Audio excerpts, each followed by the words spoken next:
हे बा बऱ्याच नावांची चर्चा होती. माझ्या नावावर एकमत झालं तरी ज्या ज्या नावांची चर्चा होती तेवढे सक्षम नेते शिवसेनेमध्ये आहेत.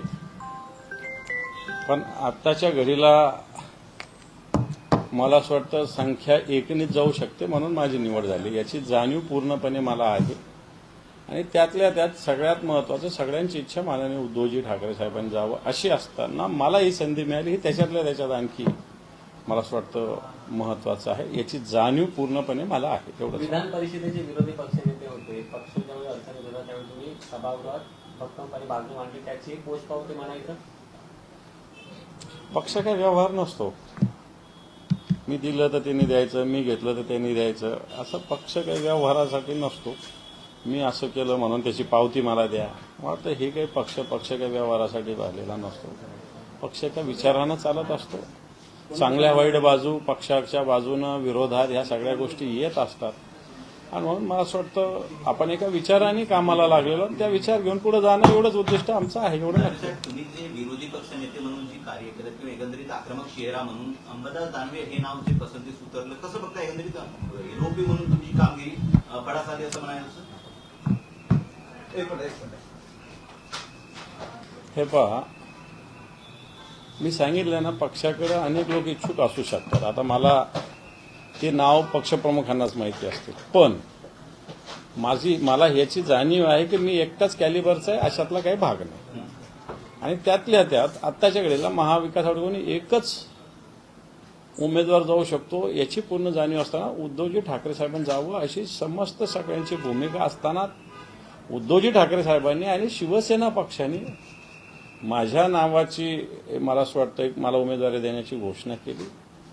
वाटतं मी सौभाग्यशाली आहे. मी शिवसेना प्रमुखाच्या विचारानं संघटनेचं काम करतो. आणि वाटतं अडीअडचणी रस्त्यावर काटे दगड येत असतात.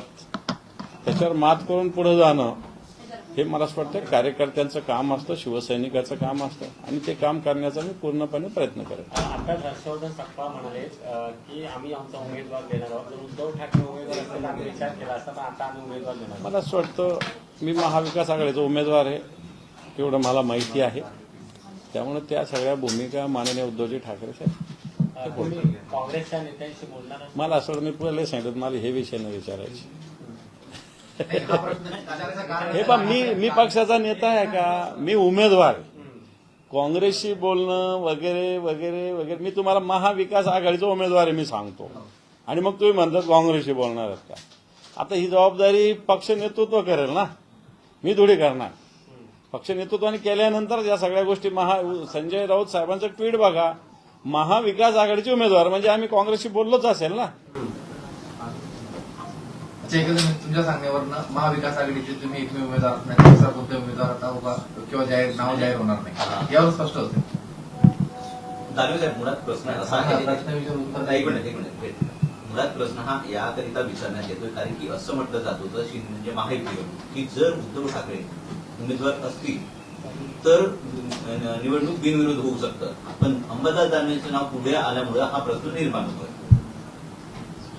हे हे उद्या 3 वाजेनंतर गोष्टी होतील. आत्ताच त्याच्याविषयी बोलण्याला काही अर्थ आहे का? आत्ताच त्याविषयी कोण काय बोलणार त्याला मी काय करू शकतो? समजा शिंदेंना काय बोलायचं त्याला माझी जबाबदारी ती त्यांना विचारा. माझ्या पक्षाने मला उमेदवार दिली एवढं मला माहिती आहे, तेवढंच मी सांगतो.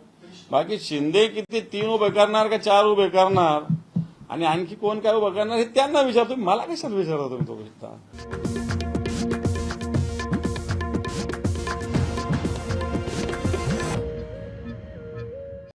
21 एप्रिलला